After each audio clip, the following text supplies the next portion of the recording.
you're going to get shouted at by your team all the time, like, oh, noob scout, go spot, you know. But they don't really understand that you can't really spot, and if you can't really spot and you're the only light tank on your team, that means that this tank is just not good. Actually, it means that this tank cannot perform the role that it's designed for, aka it's not a scout. It's a pseudo bad chat, but it's worse than a bad chat. Welcome guys to a brand new video, once again back to the World of Tanks A to Z series, where we play every single tier 10 tank from A to Z in an alphabetical order except special tanks. Now the next tank we have on our list is the AMX 13105, the French tier 10 light tank. Now is this a good tank? Well, let's find out in the video.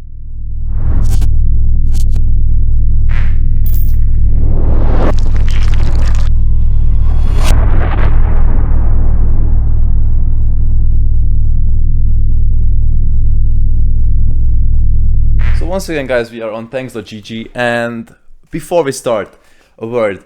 When the tier 10 light tanks came into World of Tanks, there was some sort of balance, right? You had the Team 100, it was like this fast, versatile Soviet scout, low profile scout, very hard to hit.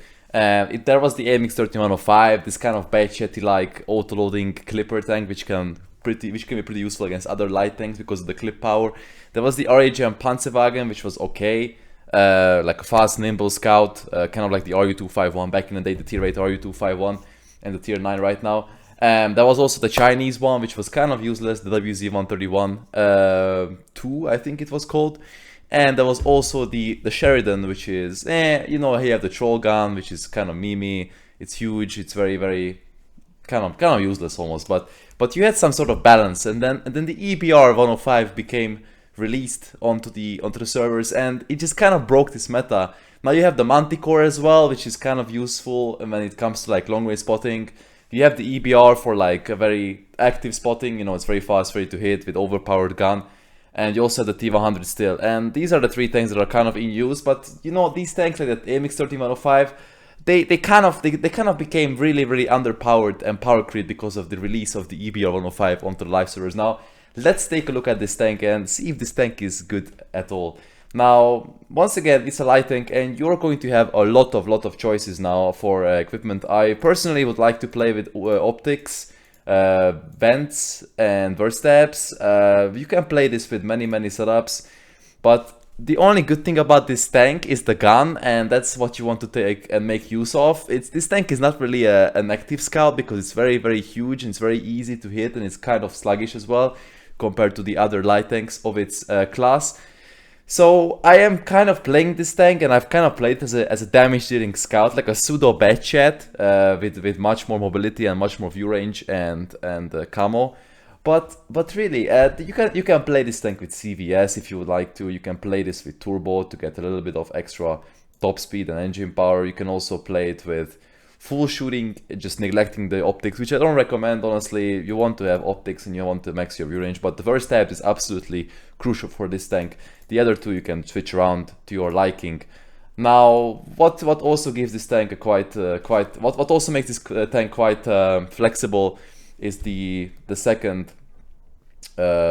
equipment, you know, the second equipment slot that you can basically make sure that you can, according to the map and MM, you can change your equipment. For example, you're playing Kimmelsdorf, you're not going to need optics, you can change this to, let's say, HP or turbo. But if you're playing Prorovka, you can also take, for example, Camonet, or you can also take CVS to outspot enemy light tanks. So there's a lot of versatility here, and you can change that. But that's not because of the tank, that's because of the field modification change. Now, this is how I play it. Most scenarios you want vents, burst tabs, and optics. And let's put the coffee on it. Let's put most of these viewing skills on it and all that other kind of stuff that is important. Now you can also play this tank with the stabilizer, greasing, vent purge, or optics. Personally, I will go with vents purge just to max out the kind of firepower that it has. Now, the field modifications on the light tanks are quite interesting. As I said, this tank is quite like a bad chat with less HP and more kind of light tanky gameplay. I think this tank is honestly not a light tank, not a classic light tank. It's between a bad chat and a light tank. I take a shot, by the way, every time I say light tank. Valve's tuning here, you got -2 top forward speed, but engine power. You should definitely go for the +2 top speed here at the cost of engine power. You get +2, which is not that huge of a difference, but you're gonna accelerate quite fast anyway, because you have really good power to tone to weight ratio. Here, loading mechanism tuning, you get either -3% reload time or +3% aiming circle size. Now, you definitely don't want to sacrifice extra accuracy. You can take the extra accuracy at the cost of extra DPM. It's only like 0.7 seconds, which is not that huge, but you get 0.01 dispersion, which is pretty good. Here you have -3% reverse speed, HE shell, and revving damage. So basically, HE shell and revving damage, I don't know if this metric is even correct. There's a lot of like false kind of information in World of Tanks about HE damage, and it's always very random, and also RD is not going to hit you that much. So I would definitely go for the reverse speed, because 25 reverse speed is going to make you faster, like get away faster from those peekaboo situations that you might get into, and what you'll see in the following replays. Now you can also select mobility slot or firepower slot. In case you don't have bounty equipment or bond equipment, you can select any of these. For example, you don't have the verse tabs, bounty verse tabs, you can select this. You can, you know, get extra stuff according to what you select. Firepower for verse tabs, mobility for turbo, doesn't matter. In this case, I don't need any of them. Now here you have +2% camo, -2% view range. Now this is quite interesting, because as you can see, the camo on this tank is 38%. You're going to, because you're a light tank, you're going to be holding on to this camo value all the time, even if you're moving. So I would definitely take the extra camouflage, because you get 4% plus. If you take this one, you get extra view range, but you lose some of that, and you gain. So let's just take the left one here. I think this is much better to have more camo than more view range. This is also interesting. Now you get +2% concealment of enemy. This is basically a mini CVS, and you will get better spotting ability on vehicles that are behind bushes, but you will lose spotting ability of moving vehicles. Now behind bushes is less likely. You definitely want to take the right option here, because you want to spot those moving vehicles more consistently. But if you, once again, if you want to play this more of a scout, then you can also take this one, because if you take this left one, you can spot out enemy scouts much easily through bushes and stuff. In case you take this option, the left one, I would take the right option, but if you can take the left option, you should have CVS as well to complement the kind of spotting ability of this perk. Now let's take a look at the weaponry. Very mediocre DPM. Penetration is horrible, 234 APCR with 1000 velocity. It's really hard to hit those shots. Not that good. Heat shells, not too much better. 280, mediocre. 800 velocity. That's really bad for a light tank that's shooting and sniping through the distance. Oh, just yikes. That's all I have to say about this. Just yikes. HE shells, you're not really gonna be loading those unless you have intuition. You can load HE shells against like close range light tanks like the Sheridan. You can penetrate the turret most of the time. The RHM or like a fast reload before you engage a TD like a Guerrilla or an RHM, whatever.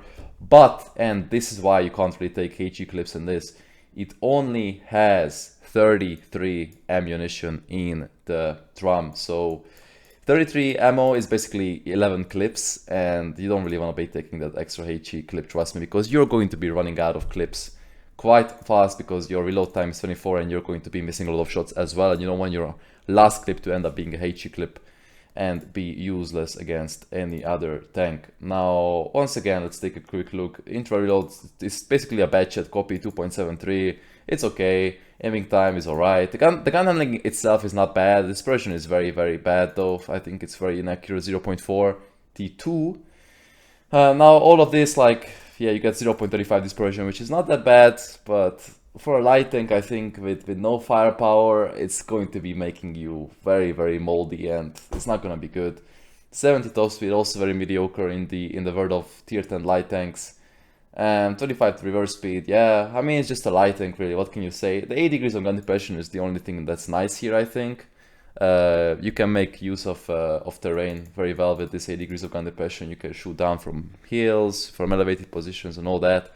Now, the armor, not much to talk about. It's fully paper, really easily to pen. Really easy to pen this tank with HE. Even like a load HE here, it's 100% chance of me penning it, even at these angles. So, You're not gonna be bouncing any shots, obviously. HP, very lackluster, not even 50, 100 with fully research field modifications. Very easy to kill, no armor, very easy to make mistakes. The camo is also mediocre. View range 506, I mean 390 basic view range. The Sheridan has 410 basic view range or 420, correct me, but this tank, it just feels already very, very underpowered when I look at the stats. But let's look how it fares in the actual game. So here we are playing on Pearl River with the MX, and as you can see the MM is quite heavy with heavy tanks and also TDs now. On this map I like to take the middle. Once again, this tank is very it's not really suitable for scouting. Honestly, it just feels like a faster and worse Batchet. Why worse Batchet? Because it has less amount of damage in the clip. It has a much worse gun in terms of penetration and velocity values, and also it has minus 400 HP with the kind of same mobility as you would get on the Batchet nowadays. Now I make my way into the middle here, and I see the M60 is already pushing up, and I'm going to try to put 3 shots into him while having the option to run away. Here, connect one, we connect the second one, he misses, and now I'm gonna have a third one into him. That's 1.1k damage, but just think about it. Could I have made this situation different with the Batchet? Yes, I could have killed the M60 and I could have the whole heal to myself, and basically I gave up the position to the M60 because I just couldn't kill him, right? But now we reload quite fast and we head back, but we are going to take an extra shot for that probably. And let's see if we connect. First shot goes in and we finish him off nicely. Now you can see on the map that there's a lot of tanks on our side on the middle, and the enemy is quite heavily concentrating on towards the A line, and you basically want to make sure that you control the middle here, and this tank is not bad for that honestly, because you can see those TDs that are on the other side on the K line. But let's see if we can actually hit this FE3D. We connect one. He does not spot us and he goes behind the house, and now he knows that he's going to get shot from the middle in case he backs out or goes forward now. The B line on the other side seems to be kind of falling towards the enemy tanks, and they also kind of are killing our guys in the middle. I am not sure how that's exactly happening, but we are kind of losing the middle. We already lost a tank there, and the enemy is very heavily pushing on the B line now. You see we have some TDs around the 1-2 line, and I'm trying to find an angle, maybe I can shoot someone. Our VZ5A commits into their base really boldly, and I'm not sure what's going to happen actually. I'm gonna try to find an angle and think about the next move. This is what you have to do also in the Batchet with those autoloaders. Think about the next move, the next clipping opportunity that is going to present itself, and it actually does. As you can see, the E3 pushes up and it finishes the Badger. But since we don't have any kind of penetration on our shells, and I think I had APCR loaded, actually I have heat loaded, you can see it here, but it's an old client that I had to download to be able to play this replay. I have heat loaded, but even if I go and try to shoot this E3, it's going to be very likely that I'm going to bounce a lot of shots now. I see the VZ here is flanking. Can we get 3 shots into him? First one drops low. The second one goes into his turret, and can we hit the third one? The third one goes in. Now the first shot I could have aimed more, but we did 1 shot out of 3 because of the gun handling. And if once again I was a Batchet in this situation, I could have definitely picked that kill up, and it would have been really good. Now I try to make my way here fast. The Jagdpanzer misses, but it is 2-9, and it's probably down to the game as well. But I am not really useful. Like, I'm not really doing anything. But also the team just kind of melted, and let's see if we can pick up some damage on this IS-7. The first one bounces, and the second one goes into his lower plate, but the third one, once again, the lack of penetration, 280 pen is not going to go through lots of stuff because it's heat as well. It doesn't have the more normalization values like the AP does. So yeah, basically I'm just stuck in the middle here. I feel very useless. With a Batchet I would have already done 4k damage and killed 2 tanks. You can't really do much of light scouting on this map. You can go 1-2 line, but I really don't like it. And when you have this auto-loading kind of clip, you can also go K line. Let's see if the IS-7 actually, we put the first one into him, we put the second one into him, and he just gets away. Now I have to reload another clip. As you can see, the E3 is trying to actually connect on me, and what an interesting acrobatic move right there. Clap, clap, clap, Mr. E3. We have 4k damage here. 0 spotting, of course, because I could not have done anything, but I don't know, guys. For me, in this game, it just feels like I could have done the same kind of thing, but with the Batchet, and I would have been 10 times more useful, you know? It's very hard not to compare this tank with the Batchet. Once again, another thing is that what I told you guys, that this tank is basically cannot be really played as an active scout, because once again it's sluggish, it's slow, it's really huge, it has no armor, it has no HP. If you get hit twice, you're gone basically. So really you have to compare it, put it somewhere between the EBR and the Batchet. Is it good as an active scout? Not really, because you don't really have the mobility. Is it good as a firepower kind of medium tank? No, because it doesn't really have the firepower. So it's kind of stuck in the middle between those two tanks, and it's not really doing anything good, like not really doing anything well, and that's a really huge issue, I think, in the balance of the World of Light tanks in World of Tanks. Here we are, and on to the second replay of this video. We have Mannerheim line on the eastern side, and I kind of am forced to go to the B line just because they have an EBR. I can't really do anything to outspot him. Also, it's very risky going to these bushes on the middle, because you can get really easily blind shot by anything that goes there, and there's not many of them. And I feel like, once again, let's try to test the scouting ability and the firepower ability of this tank, and try to go towards the A line. Now you can see that basically all of my team very boldlessly, actually, even though we have 1-2, 2 1-2 1Bs, and an Udes who could literally play on this side and go Huldan even and try. They just go towards the 0 line, and I think that that line is going to get cluttered very easily, and it's going to be very easy for them to lose a lot of HP when they're trying to push through the J line because of the enemy positions. Now, I don't know if I connected the shot on the EBR, unlikely, because once again, as I said, the firepower of this tank, the dispersion values are very mediocre. Now we can see this 277 pushing up there. He's not really in the open, but I had an angle on his tracks, but we missed both shots.